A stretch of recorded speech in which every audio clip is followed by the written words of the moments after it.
حبيب الباكين خاتم النبيين حبيبنا محمد الأمين وآله وصحبه الكرام. الفاتحة.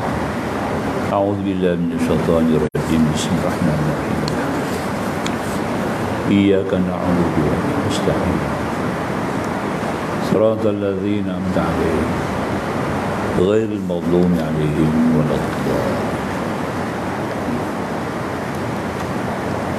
بسم الله الرحمن الرحيم. الحمد لله الواحد الأحد الفرد الصمد الذي لم يلد ولم يولد ولم يكن له كفوا أحد. والصلاة والسلام على سيدنا نبينا رسولنا محمد بن عبد الله صلى الله عليه وسلم وعلى آله وأصحابه ومن دعا بدعوته إلى يوم الزحف. أما بعد، سبحانك لا علم لنا إلا ما علمتنا إنك أنت العليم الحكيم. ربنا افتح بيننا وبين قومنا بالحق وأنت خير الفاتحين. أعوذ بالله بوجه الكريم سلطانه القديم من الشيطان الرجيم. رب اشرح لي صدري ويسر لي أمري واحلل عقدة من لساني يفقهوا قولي. Ma'asyiral hudar, insya-Allah kita sambung pada kitab kita Zamul Insan ke surat 117. Pada 17 kita ambil di bawah sekali lah, kita ambil balik sikit ya. Soal di bawah sekali, soal masih dalam bab mahabbah ya, bab cinta, mahabbah. Apakah misalnya perbuatan kasih akan makhluk Allah Ta'ala itu disebabkan oleh kasih akan Allah Ta'ala? Nah, misalnya adalah seperti berikut. Kasih akan Nabi Muhammad sallallahu alaihi wasallam berarti kasih akan Allah Ta'ala. Kerana Nabi Muhammad sallallahu alaihi wasallam itu pesuruh Allah Subhanahu wa Ta'ala kepada kita. Itu yang disebut dalam Al-Quranul Karim, qul in kuntum tuhibbunallaha fattabi'uni yuhibbukumullah. Ada bunyi ayat begitu. Qul in kuntum tuhibbunallaha fattabi'uni. Katakanlah, sekiranya kalau kamu kasih kepada Allah, ikutlah aku, fattabi'uni yuhibbukumullah, kamu akan dikasihi oleh Allah. Itu dia. Jadi makna kata itu ada dalil terus daripada Al-Quran ya. Bila kita kasih dekat Nabi, itu artinya kita kasih akan Allah Ta'ala. Karena Allah memerintahkan kita supaya mengikut Nabi. Wattaba'uhu la'allakum tahtadun. Ikutlah dia, supaya kamu mendapat petunjuk. Itu artinya ya. Kita kasih kepada satu perkara atau kita kasih kepada orang tu ada manfaatnya, dengan syarat kita nak faham mudah ya. Apa-apa perkara yang kita kasih itu hendaklah perkara itu boleh bawa manfaat di akhirat. Kalau hanya bawa manfaat dunia tak cukup. Tak cukup sempurna dia punya kasih. Nah, apa-apa perkara lah, benda ke, orang ke, binatang ke, apapun lah yang kita kasih makhluk ni, hendaklah yang kita kasih itu ada sebab memberikan manfaat di akhirat. Contohnya Nabi kita lah. Contohnya orang-orang soleh ya. Kita berkasih sayang, kita sayang kepada orang-orang soleh sebab kita akan bersama-sama mereka di akhirat. Mereka akan dapat memberi syafaat kepada kita di akhirat ya. Sama-sama kita boleh memberi syafaat diizin oleh Allah, sama-sama orang soleh ya. Itu di antaranya lah ya. Kasih kepada ibu bapa ya, itu dah semestinya, kerana ibu bapa kita adalah sebagai asal kita, sebagai usul, ibu ayah kita sebagai asal, kita akan sampai di akhirat.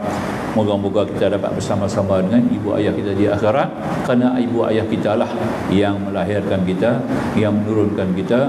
Jadi kita bawa kepada akhirat dengan penuh kasih sayang. Kalau tidak ada kasih sayang, kita tak akan jumpa dengan ibu ayah kita. Itu power penting kita nak faham lah. Baik. Kedua, kasih akan sahabat-sahabat Nabi Muhammad SAW. Berarti kasih akan Nabi Muhammad, dan kasih akan Nabi Muhammad itu berarti kasih akan Allah Ta'ala. Itu dia. Kasih kepada sahabat Nabi. Rasulullah sayang kepada sahabat-sahabat ya.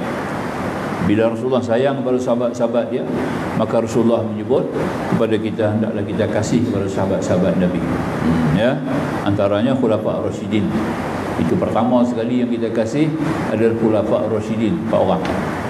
Ada setengah pendapat mengatakan 6 orang, yakni Sayyidina Hasan dan Husain. Ada pendapat mengatakan 7 orang Khulafa' Ar-Rasyidin ni. 4 orang Khulafa' Ar-Rasyidin tambah dengan 2 Hasan Husain tambah dengan Umar Abdul Aziz, jadi 7. Itu ada pendapat masukkan Umar Abdul Aziz dan Khulafa' Ar-Rasyidin. Itu. Kedua, kita kasih kepada 10 orang sahabat Nabi yang dijamin atas lidah Nabi sebagai ahli syurga. 10 orang. Ya.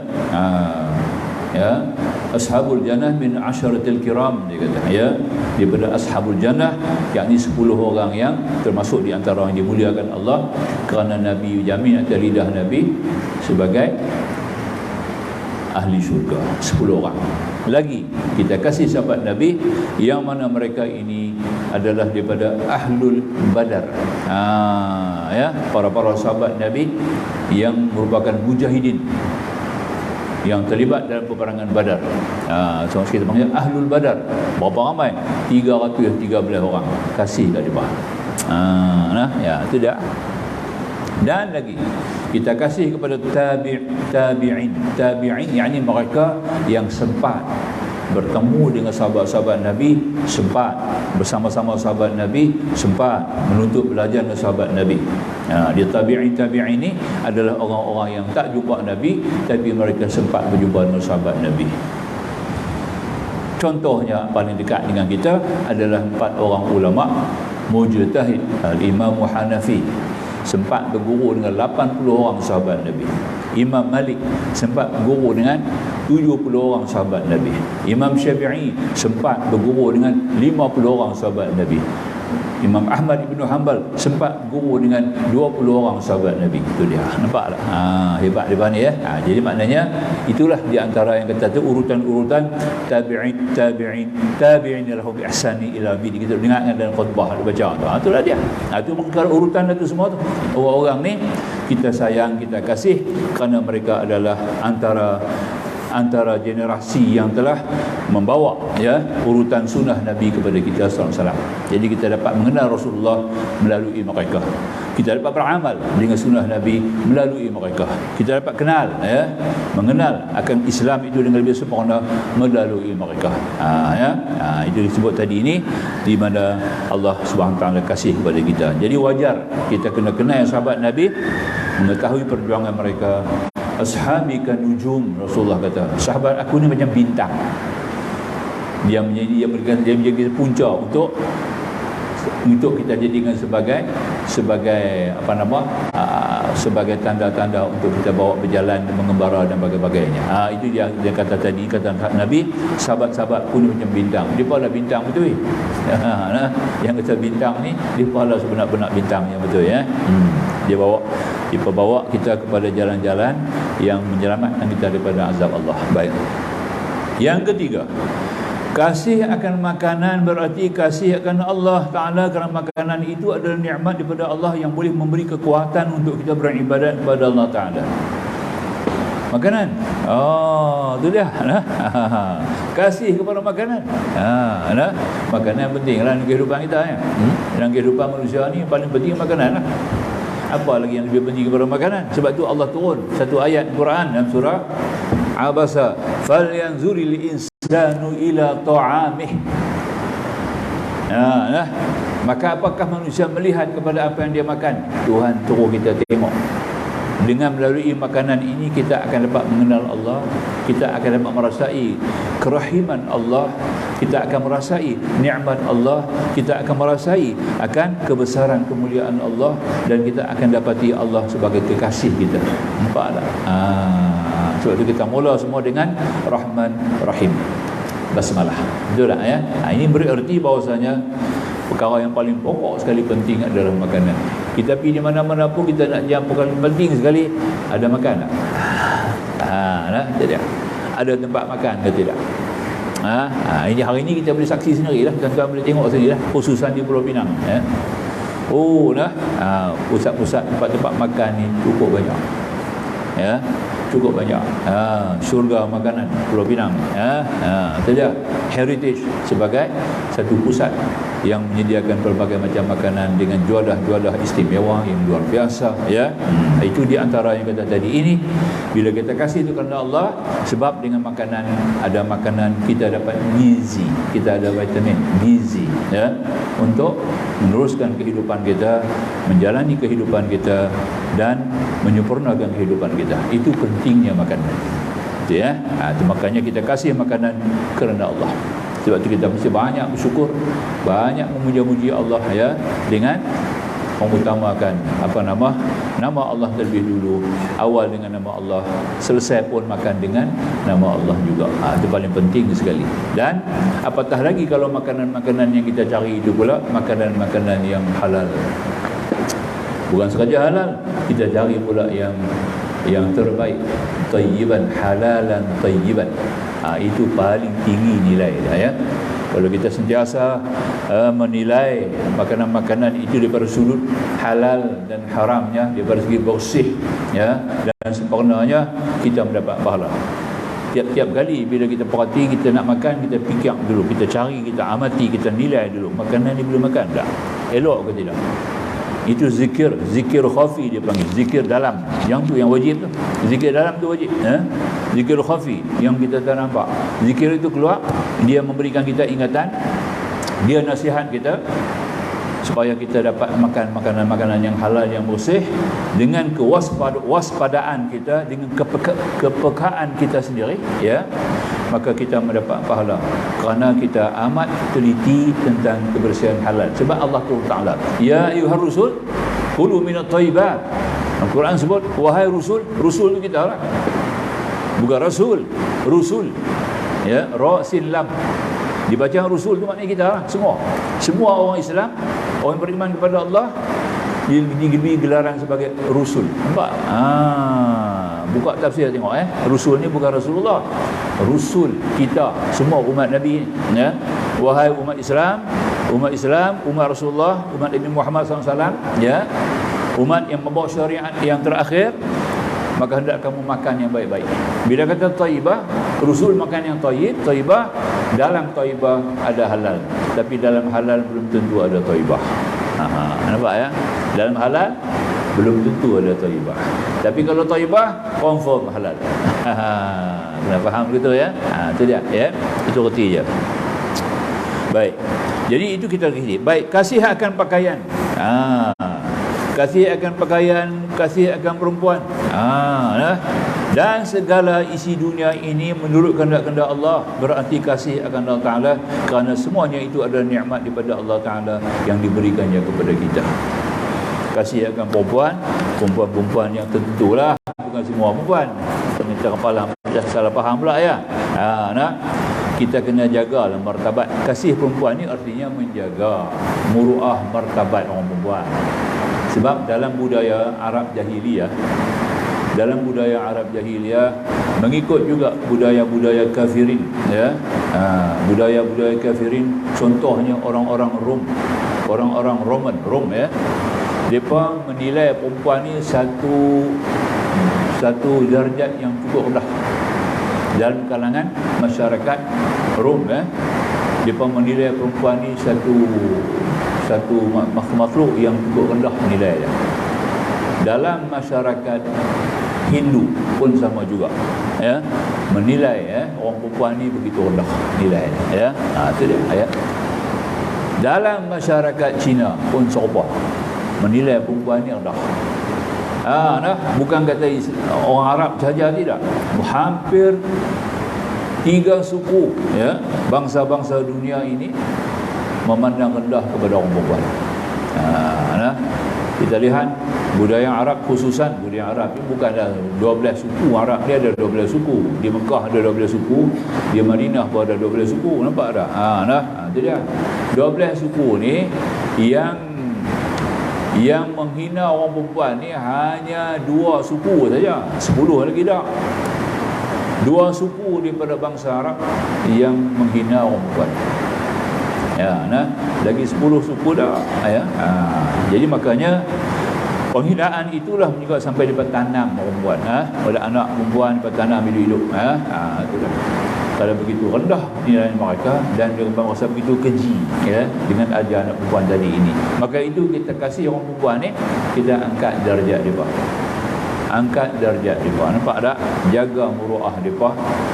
Contohnya di antaranya lagi, kita jaga muruah mereka, bagi dia tutup aurat dan sebagainya. Itu artinya kita kasih kepada mereka, membawa kita kasih kepada Allah. Nampak tak? Kerana Allah suruh kita pelihara jaga. Apatah lagi kalau yang perempuan-perempuan tu pula terlibat dengan kita, mak kita, ibu kita, kakak kita, adik kita, isteri kita. Ya Allah, lagi-lagilah kita sayang kepada mereka, sayang dengan mensalutkan mereka dengan budaya dan juga akhlak Islam. Itu paling tinggi ya. Kita akan dapatlah pahala yang besar. Sebab tu Nabi pernah sebut, barang siapa ada 3 orang anak perempuan, Nabi kata barang siapa ada 3 orang anak perempuan, dia didik pelihara daripada elok, bapa tu masuk syurga. Tak kata laki-laki tu. Jangan salah faham pula. Pasal laki-laki tu bapa. Tak payah kata lah ada 3 anak laki-laki, tak payah kata lah. Sebab laki-laki lah kena jaga perempuan. Sebab tu Nabi tak kata anak laki-laki. Sebab anak laki-laki tu akan jadi bapa. Nampak tak? Maka tu Nabi habaq terus. Barang siapa ada 3 orang anak perempuan, para sahabat ni semua, dia didik asuh mereka, maka bapa tu masuk syurga. Sahabat seorang bangun, ya Rasulullah, saya ada 2 orang. 2 orang pun masuk syurga. Bagi seorang, ya Allah, saya ada seorang. Seorang pun masuk syurga. Nabi kata, nampak? Ada dah. Dia ada takat 2 dah buat macam mana? Nabi ambil di mana satu dia bilang. Tinggal kata yang laki-laki tak payah sebut lah. Sebab laki-laki tu dia akan jadi bapa. Nampak tak? Yang nak masuk syurga tu laki-laki. Sebab tu tak sebut, Nabi tak kata ada anak laki-laki. Ya? Faham ya? Faham hadis tu Mak kata tadi ni. Jadi maknanya kewajiban orang laki-laki lah untuk memertabatkan dan meninggikan muruah mereka, menjaga akhlak mereka, menyimpan kebaikan-kebaikan mereka serta mengawal muruah mereka. Ini tandanya kita kasih kepada Allah. Sebab Allah suruh. Itu yang kita faham baik ya. Sambah kan? Sambung. Dan laginya kata musannif, habis itulah yang kita masuk kasih pakaian, kita pakai pakaian ya, semata-mata kerana nak menutup kita punya aib, menutup kita punya aurat. Kerana atas perintah Allah SWT, itu artinya kita kasih kepada pakaian, kita kasih kepada Allah. Itu maksudnya ya. Pakai pakaian ni pun dapat pahala.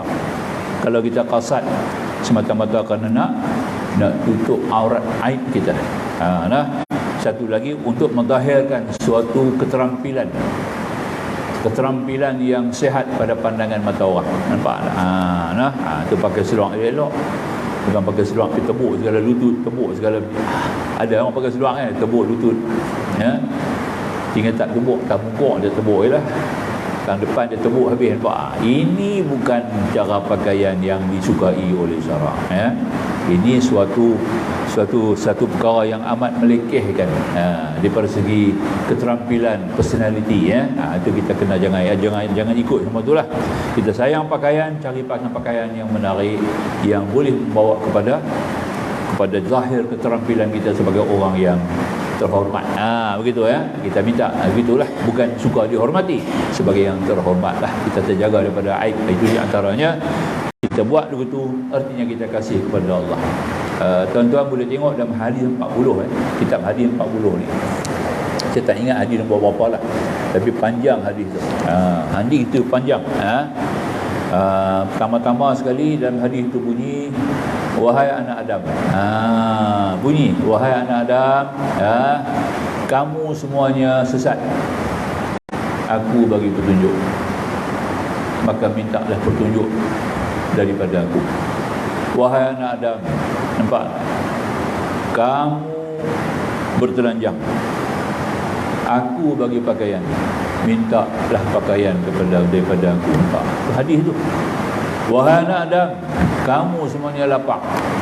Aku bagi makan. Nampak? Dia mintalah makanan daripada aku. Itu dia. Hadis kudusi.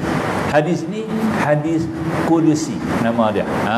Nah, ada sebut dalam hadis 40. Imam Nawawi pilih dalam ratus ribu hadis, dia buat seleksi suatu, kita kata suatu, dia buat satu pilihan, ya, satu saringan, dia dapat 40 hadis yang istimewa.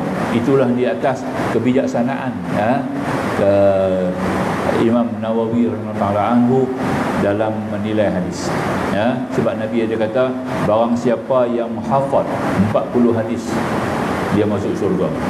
Nampak? Nabi kata barang siapa hafal 40 hadis masuk syurga. Hadis apa?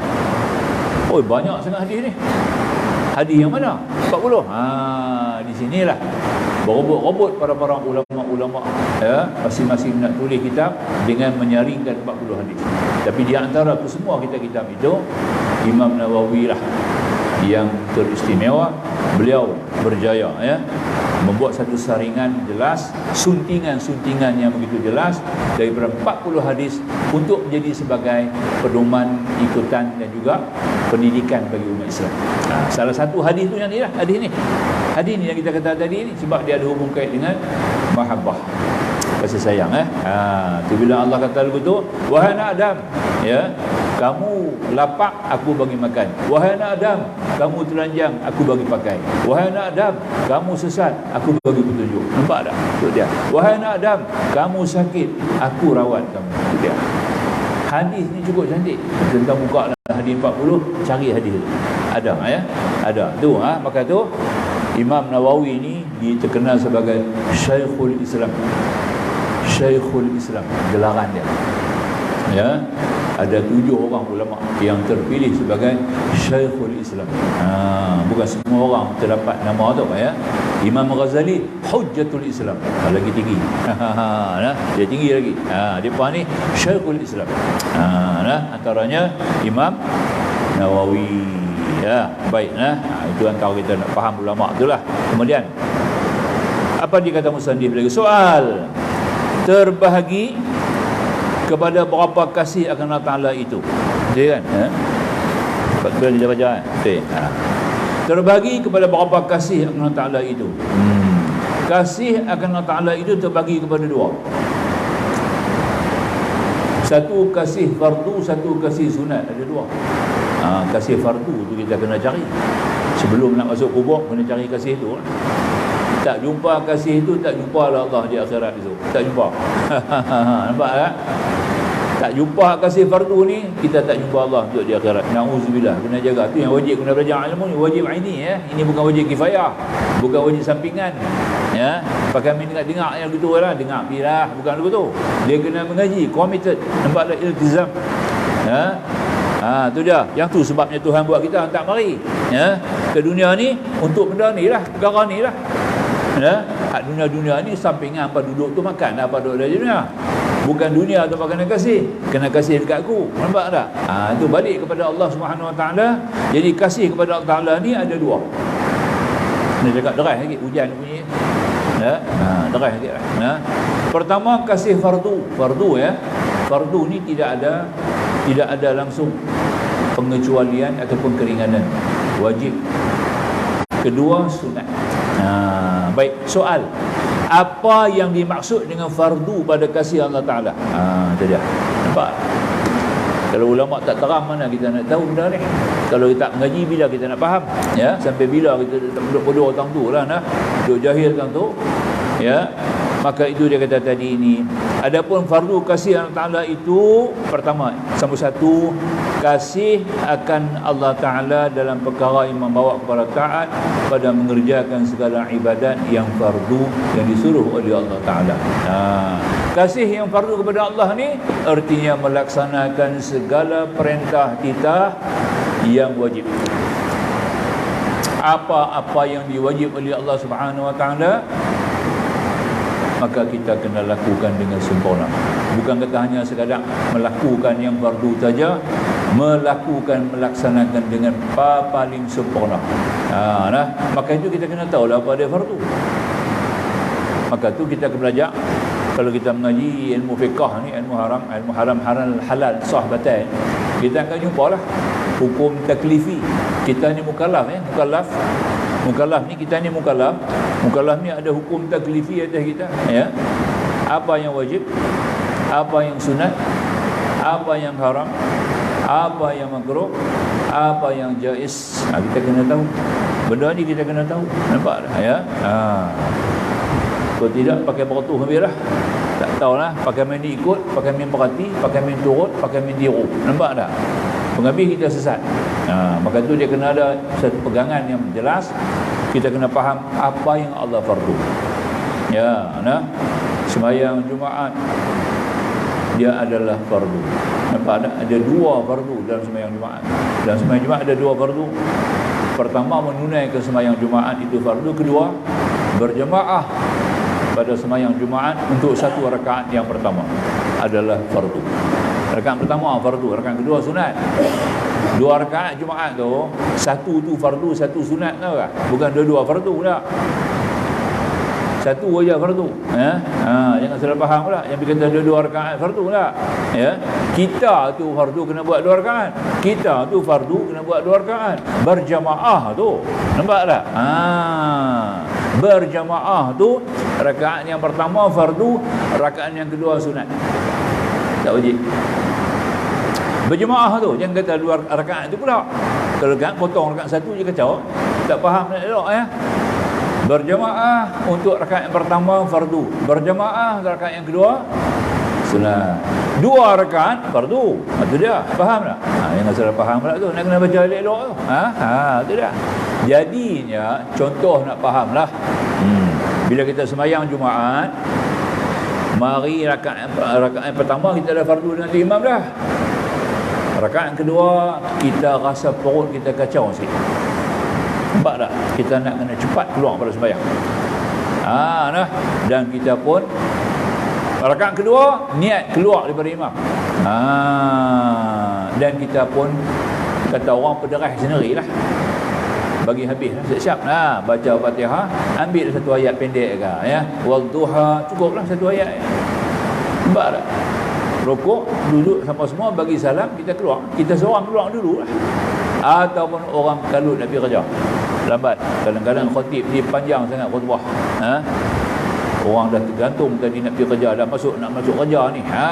Kita pun masuk rakaat kedua, kita niat keluar daripada imam. Kita jalan sendirilah. Rakaat kedua tu kita sembahyang sendirilah. Bagi habis, bagi salam, kita baliklah. Tapi kena jagalah. Kalau kita ni termasuk yang 40. Kalau kita ni termasuk yang 40, jaga baik lah. Jangan pergi batal sembahyang tu sampai imam bagi salam yang kedua. Nampak tak? Imam bagi salam yang kedua, baru kita boleh batal. Nak kentut tak apalah. Kalau kita kentut awal, sebelum tu imam bagi salam, habis qaryah tu tak ada Jumaat hari tu, batal. Nampak tak? Kalau kita lebih daripada 40 orang tak apalah. Kita ni lebih daripada 40 orang. Dalam masjid masa kita keluar tu, ada kat 50 orang mustatin. Yang ada tu mustatin tau kan, bukan mukim dengan jaga lu tu, nak kena mengaji fiqh tu, ya. Yang ada dalam 40 tu mustatin, bukan mukimin. Ada beza lain, ya. Dia ada 3. Banyak kali sebut bab ni, ya. Tapi orang tak teliti, tak perhati, ya. Mustatin, bukan mukimin. Saya mukimin hari ni dalam sekarang di masjid. Nampak tak? Saya bukan mustatin sebab saya main barang-barang baru. Betul tak? Jadi saya tak boleh masuk sebagai ahli Jumaat di Masjid Sungai Rambai. Kalau hari Jumaat, hari Sungai Rambai, saya main sembahyang Jumaat di sini, saya tak termasuk. Tapi wajib Jumaat atas saya. Tapi sebagai mustatin, saya tak termasuk kerana saya mukimin, orang mukim, bukan orang mustatin. Faham? Saya orang bayan baru. Saya mustatin bayan baru. Nampak tak? Saya tak cukup, tak masuk. Jadi kalau 40 orang tak ada mustatin, sembahyang Jumaat tu tak boleh buat, kena buat zuhur. Tapi kita tak teliti, mana kita cek semua tu? Ada kita cek? Tak lah. Kita buka pintu mai sembahyang Jumaat, sudah tengok ramai jalan khutbah. Nampak tak? Buka ada pintu dah ramai jalan khutbah. Orang tak tanya kan? Itu dia. Itu. Ini hukum nak kena faham ni. Jadi makanya apa yang kita ambil faham tadi ni, kita kena faham tu. Mustautin ni apa, mukimin ni apa, musafirin ni apa, 3 ya. Dalam status sekarang ni kita ada dalam masjid ni sekarang ni, kita mesti jatuh salah satu daripada 3. Dia tak? Siapa yang mustautin dia ni? Berapa orang mustautin? Ada tak mustautin ni? Ada. Nampak tak? Terus mustautin tak? Tak, Mustautin. Qaryah Sungai Rampai ya? Okey. Ada 3 orang qaryah Betul? Okey ya. Kebanyakan mukimin. Ramai yang mukimin ni. Ya. Mustautin 3 orang, 4 orang ya. Musafirin tak ada lah. Ada musafirin tak ada lah. Musafirin dia main berapa lumpur. Nampak lah 3 hari dia duduk tang Sungai Rampai. Dia main sembahyang di masjid kita. Dia panggil musafirin lah. Kita yang duduk di daerah ni, kawasan qaryah ni, dia panggil mustautin lah. Nampak tak? Yang bukan daripada qaryah ni, macam saya, dia panggil mukimin. Mukimin ni tak masuk sebagai ahlul Jumaat. Tak masuk 40. Tak boleh. Nampak tak? Tapi Jumaat wajib macam saya. Saya kena sembahyang Jumaat. Sebagai mukimin wajib kena sembahyang Jumaat, tapi tak masuk 40. Di bab fiqh ni kena faham betul tu ya. Betul tak? Jadi tiap-tiap dulu ni masjid dululah. Kalau dululah kita kira 40 tahun dulu. 40 tahun dulu, Tok Imam dia perhati tau. Tok Imam tunggu di luar. Nampak tak? Tok Imam ditunggu di luar. Seorang-seorang masuk dia perhati lah. Ni anak karya. Ni anak karya mustautin. Cukup 40 dia masuk lah. Kemudian siapa nak main ni, dia tak bertanya lah. Dulu punya imam. Lah ni pula, mereka tunggu imam. Lah ni kita kena tunggu imam pula. Imam tak main lagi. Tu dia. Balik lah. Lah ni punya zaman lah. Na'udzubillah. Dulu imam jeri di luar. Saya ingat lagi ya. Seorang duduk kira. Ni mustautin, ni anak karya, ni anak karya. Cukup 40 dia masuk kan? Yang lain-lain tu tak tanya dah. Nampak tak? Mana kita buat kerja tu hari ni? Ada imam kita mana buat kerja? Imam pun tak kenal. Nampak tak? Ya? Anak karya boleh tak tahu yang mana satu. Nampak tak? Ya, betul tak? Ada pula jadi imam pula main berdua. Lagi dia tak kenal. Bukan imam karya tu. Dia tak? Tu jadi kat saya lah. Dia baca khutbah kata tempat orang. Dia tak? Ya? Cuma sekali saya baca karya saya. Minggu Jumaat kedua. 3 Jumaat lagi saya jadi khatib baca khutbah di sisi orang. Nampak? Saya tak kira lah tu. Tak kira sebagai mustautin. Tu kita ambil faham sikit. Hukum hakam ni kita kena tahu lah. Bab-bab ni kita wajib kena tahu tuan-tuan. Jadi maka tu yang kata fardu ni kita kena kenal dulu. Perkara-perkara fardu ni kita kenal. Apa yang fardu atas kita kena tahu dan kita kena laksanakan yang fardu itu dengan sebaik-baiknya. Kena buat sungguh-sungguh. Buat elok-elok sempurna. Nampak tak? Ya. Ini taklah ta'ala subuh dan keadaan ni dihabaq pada 2 perkara Tuhan tekan. Kena sempurna. Pertama, sembahyang. Kedua, haji. Yang lain Tuhan tak buat. Puasa, zakat dia tak kata. Nampak tak? Pertama, sembahyang. Hafizu ala salawati wa salati rusta wa qumu lillahi alqanitin. Quran kata, peliharalah kamu akan semua sembahyang. Nampak tak? Dan sembahyang yang istimewa. Antaranya ada yang istimewa. Nampak tak?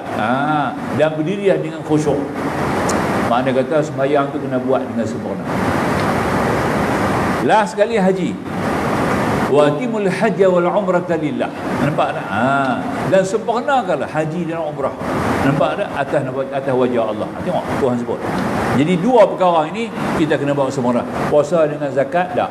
Sebab bukan semua orang boleh bayar zakat. Bukan semua orang ada mampu bayar zakat.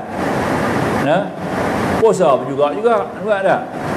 Bukan semua orang mampu nak puasa habis. Orang tua tak larat dah, sakit, uzur, tak boleh puasa. Nampak tak? Sembahyang tak? Sembahyang tak ada pengecualian. Dia tak? Kok mana pun hang kena sembahyang. Hang tak boleh bangun, hang tidur. Nampak tak? Jom tak? Sampai tak boleh bergerak. Pengambil boleh mulut saja. Mulut saja boleh baca. Sembahyang juga. Mulut pun tak boleh. Nampak tak? Hanya boleh pakai mata saja. Mata berkedip-kedip. Kalau merokok, mata tu turun sikit. Main sujud, mata tu turun lagi bawah. Nampak tak? Tu, pakai mata. Nampak tak? Tak boleh pakai mata, pakai hati. Tak boleh pakai hati, kita tabuh dalam peti ya. Itulah jawab dah. Nampak tak? Boleh kan? Tak sampai tahap tu. Haji memang kita adakan. Kalau tak boleh sampai Mekah tu habis dah. Tak boleh sampai Mekah, tak ada haji dah. Bukan susah tak mana. Ya. Itu dia kata tadi istita'ah dalam haji itu kan. Famastata'tum kata Tuhan kata, barang siapa yang mampu sampai tapi kena buat dengan sempurna. Itu kita faham. Jadi skala fardu tu kita bukan hanya sekarang melaksanakan yang fardu, tapi kita kena buat yang fardu dengan paling sempurna. Itu tanda kita kasih kepada Allah. Tuhan suka. Kedua, sunat. Ya. Yang kedua dia kata tadi ini kasih akan Allah Ta'ala dalam perkara yang menjauhkan diri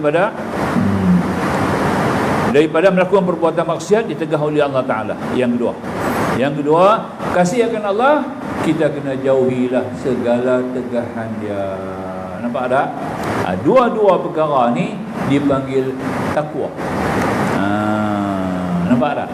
Dua-dua wilayah ni, wilayah fardu dan wilayah yang ditegah, tak boleh buat, jangan buat, Tuhan kata jangan buat.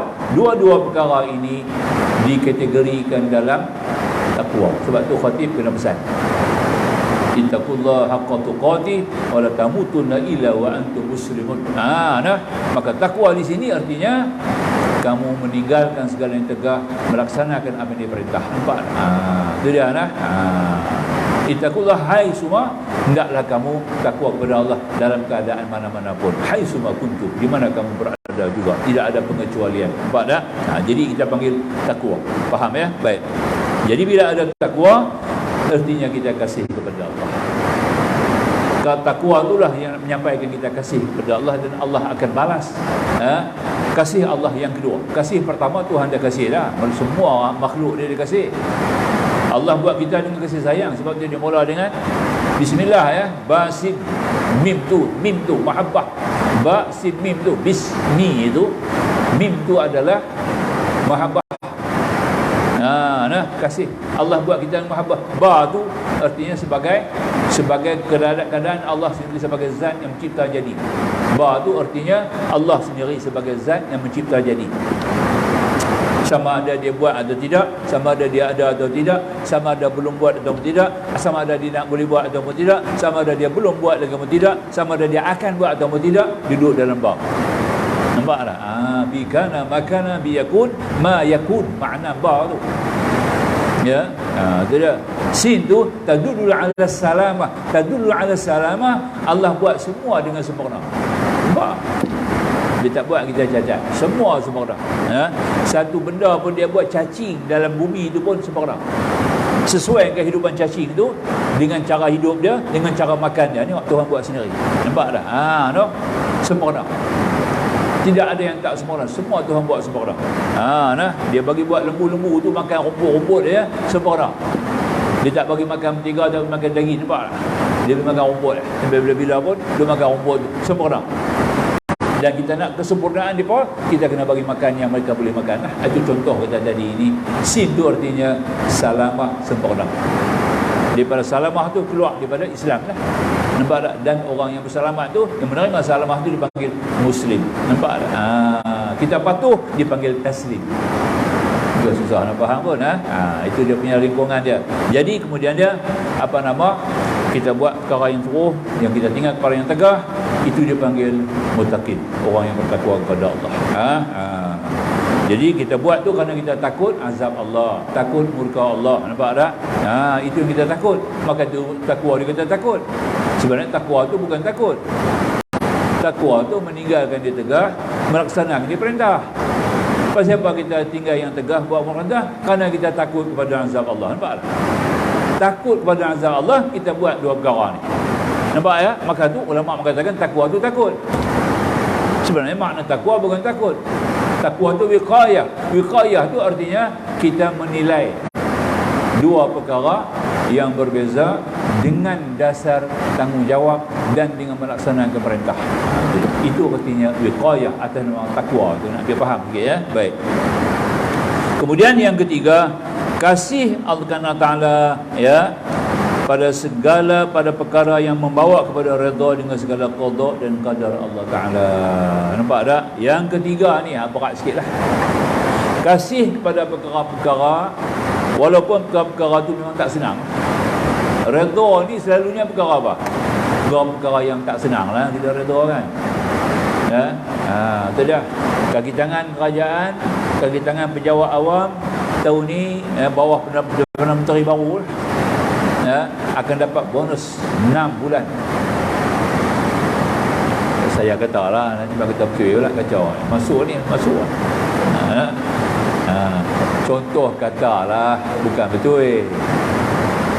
Ya, kita Perdana Menteri tak kata apa-apa bab ni. Contoh lah kata kut lah keluar main lah. Ya. Keluar main dalam media dia kata tadi ni lah, pejabat awam hari ni ya akan mendapat 6 bulan bonus. Gaji 6 bulan bonus. Lah. Kita kata apa? Syukur alhamdulillah. Kita tak kata redha kan. Saya redha dapat 6 bulan tak. Betul tak? Orang dia kata apa? Syukur alhamdulillah. Nampak tak? Ya. Menteri-menteri akan dipotong. Dia punya gaji 30%. Nampak tak? Yang ni kena redha lah. Menteri kata kami redha. Nampak tak? Itu dia. Itu artinya. Jadi redha ni, nak habaq redha tu, itu saya buat cerita ni. Cerita yang tak ada kena-mengena lah. Hanya satu contoh sajalah. Bukan perkara betul. Jadi pendek kata, redha ni selalunya kita buat ada perkara-perkara yang agak kurang menyenangkan lah.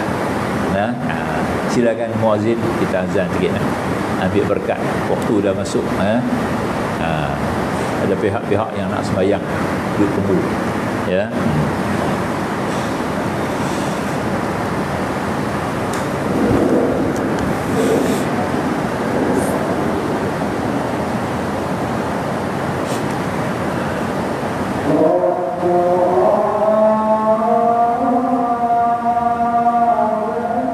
Allah Akbar.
Rasulullah sallallahu alaihi wasallam.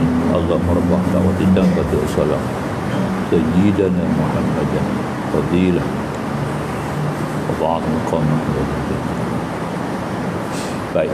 Alhamdulillah wassalatan wassalaman ala rasulih nabiyil karim nabiyina Muhammad wa alihi wa sahbihi ajma'in, amma ba'du. Termasuk yang bertiga tadi lah.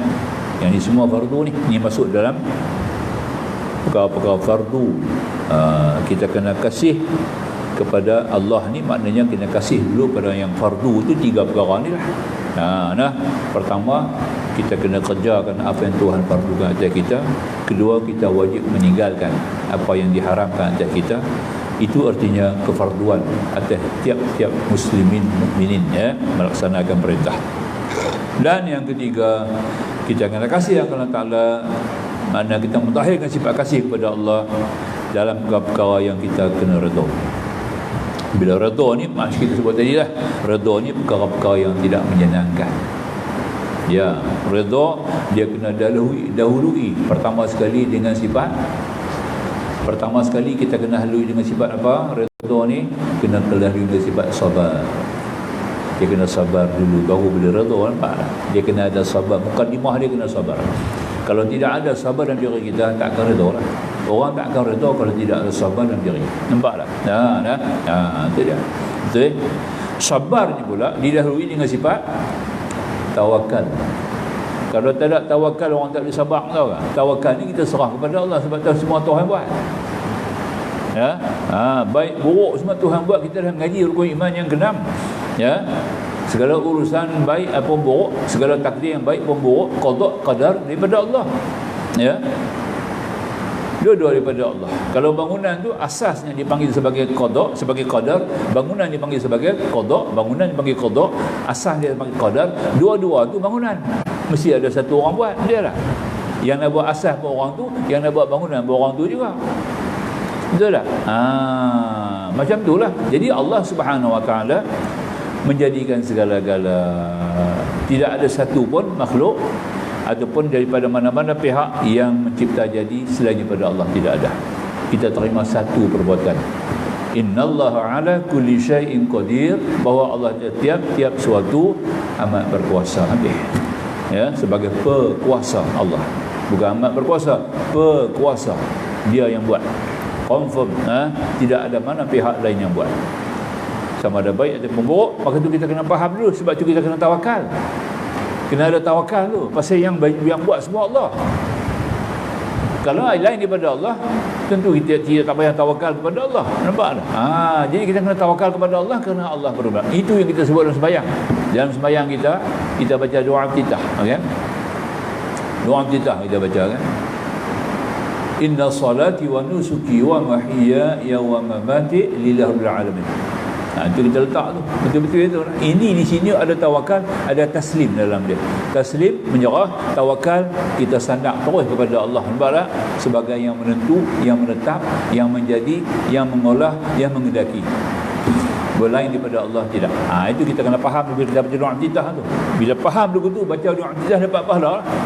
Tak faham dulu tu, baca doa iftitah tak dapat apa, kosong. Nampak tak? Tuhan dikata lagi hang pembohong. Itu dia. Dia kata lagi pula kat kita. Nampak? Sembahyang tu dia kata hang ni pembohong. Hang kata hang tak reti. Nampak tak? Hang tidak hayati. Tidak nah. Itu kena tahu makna. Tiap-tiap bacaan kita dalam sembahyang ni, tuan-tuan, kita kena faham. Tiap kalimah ni kita kena faham makna dia. Nampak tak? Itu dia nah.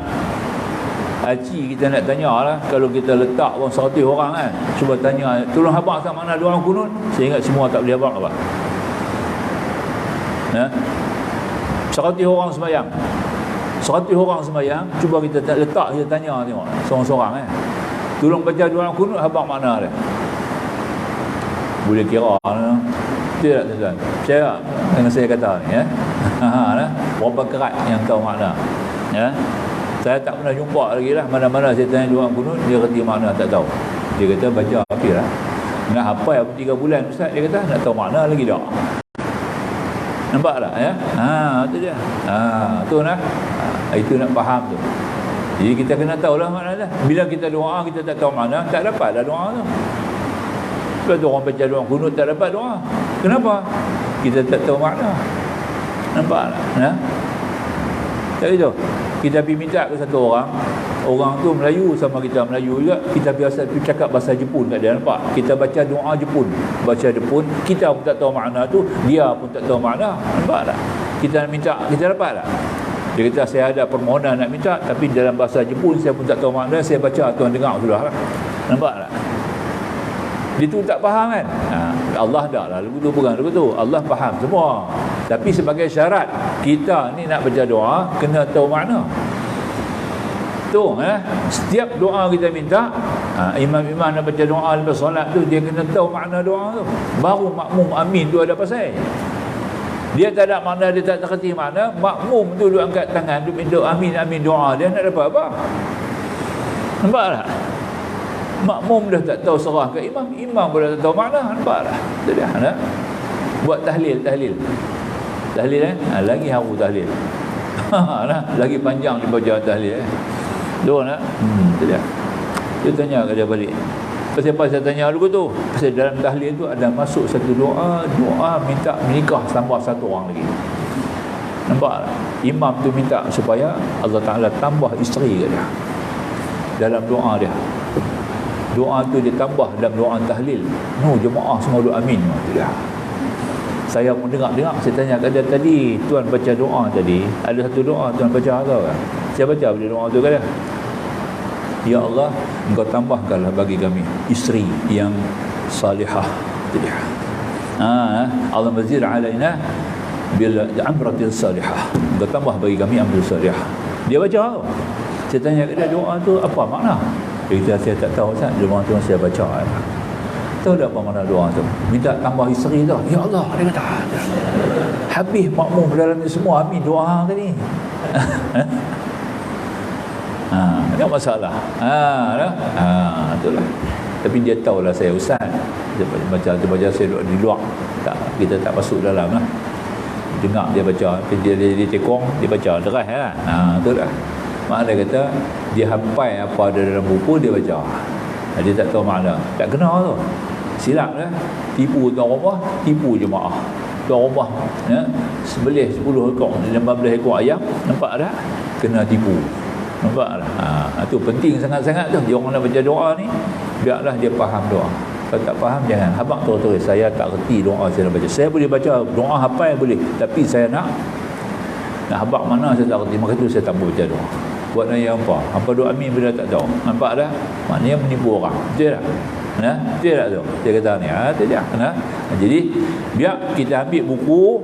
Kalau nak baca juga, ambil buku, baca yang Arab, baca terjemahan. Habis. Nampak tak? Tapi kita rasa malu pula dah. Aku tak ada standard lah, baca tak ada hafal. Nampak? Orang dia kata, nampak iblis mencolok hijau dah dia. Yang baca tak hafal ni koman lah. So saya kira lah orang, kita nak kira sebagai satu yang betul, yang hak, buka buku. Kalau orang suruh baca, jangan takut. Buka buku doa tahlil tu. Baca dalam bahasa Arab dulu. Semua baca biar Arab semua. Nampak tak? Kemudian baca Rumi. Makna dia baca habis. Nampak tak? Habis. Taksir kita dah lepas. Nampak tak? Kita tolong baca doa lah itu, bukan minta doa, tolong baca. Itu dia kan? Boleh? Semua kaedah-kaedah ni kita kena atasi lah. Nak tunggu hafal, nak tahu makna banyak tak tahu kan?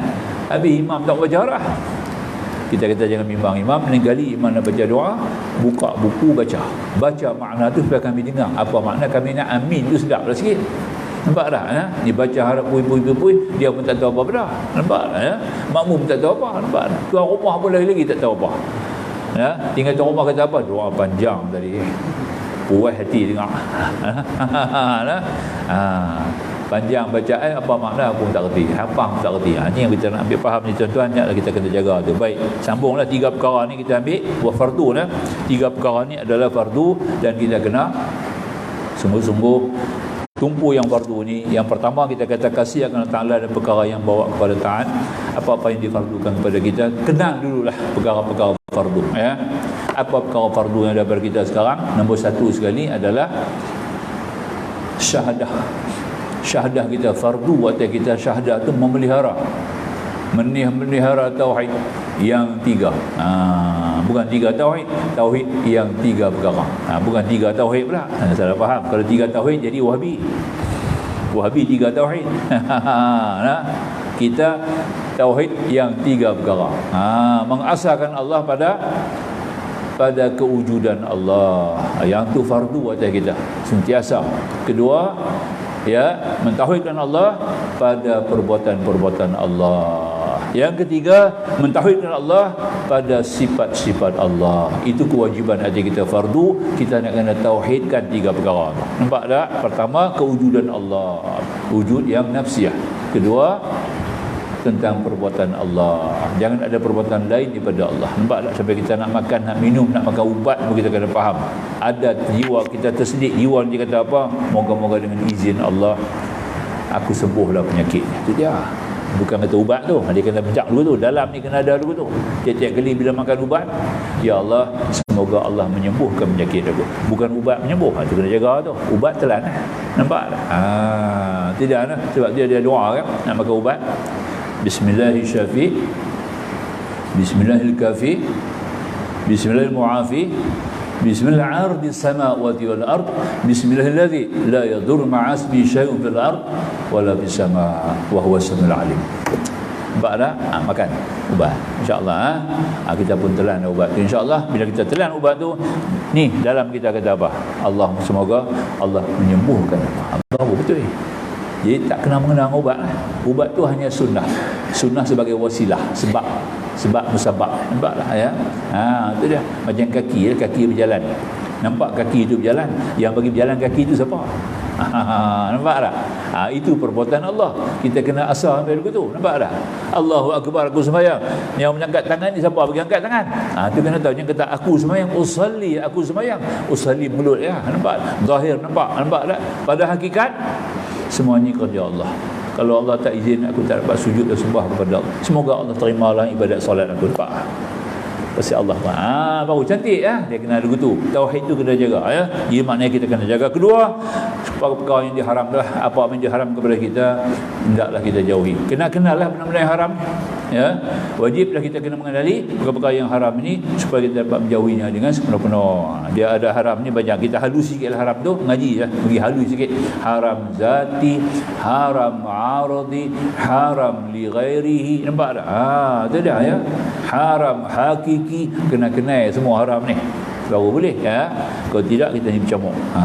Dan yang ketiga, redha paling besar ya. Redha ni paling besar. Kalau tak redha, tak masuk surga. Sebab Allah nak bagi kita masuk surga orang-orang yang dia redha. Orang dia redha, saya dah sebut banyak kali dah ya. Lihat dalam surah Al-Fajr pada ayat penghabis kan. Ya ayatuhan nafsul mutmainnah irji'i ila rabbiki radiyatan mardiyah. Radiyatan mardiyah. Ya, wahai jiwa yang tenang. Sebab kita boleh jadi soleh, boleh jadi solihah kerana jiwa mutmainnah. Kalau tak ada jiwa mutmainnah, tak sampai kepada mercu mutmainnah, kita tak akan jadi orang soleh. Memang sebab di bawah daripada mutmainnah tu semuanya tidak menjatuh kepada yang soleh sepenuhnya. Amarah tak jadi soleh, belum tentu boleh soleh. Hari ni kita main mengaji, hadir, amarah kita jadi soleh. Nampak tak? Amarah yang kita guna sekarang untuk main mengaji, amarah tu jadi soleh lah.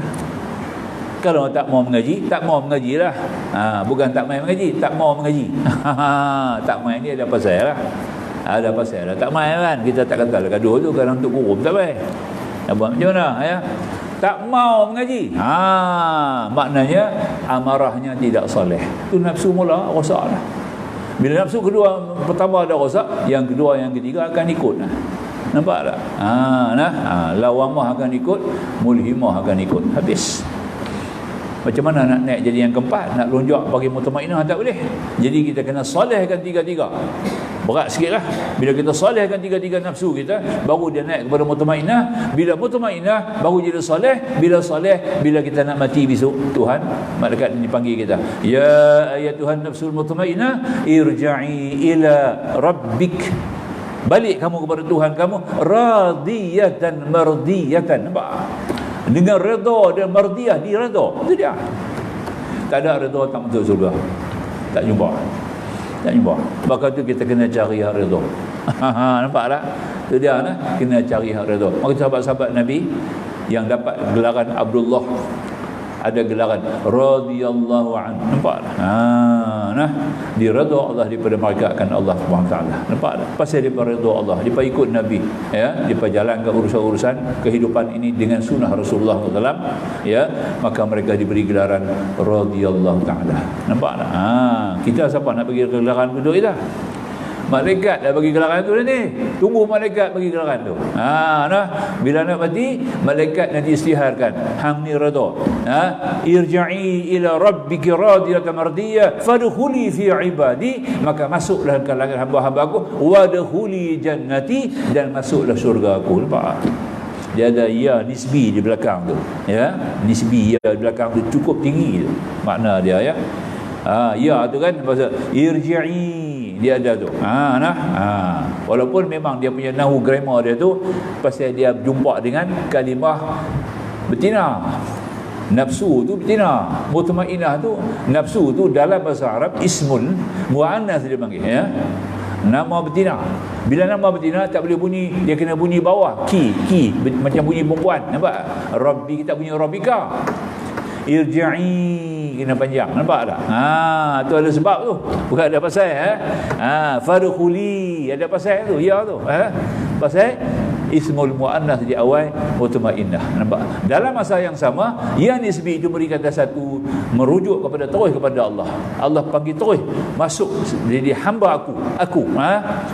Dan masuk syurga aku. Tinggilah. Ayat tu tinggi, ya. Surah Al-Fajr. Al-Fajr, bawalah semayang, dalam semayang sunat baca surah ni. Semayang fardu imam baca. Semayang sunat kita di rumah baca surah ni. Wal fajr wal layalin ashr wal syafi' wal baca, ya. Hafal baca. Bagus surah tu.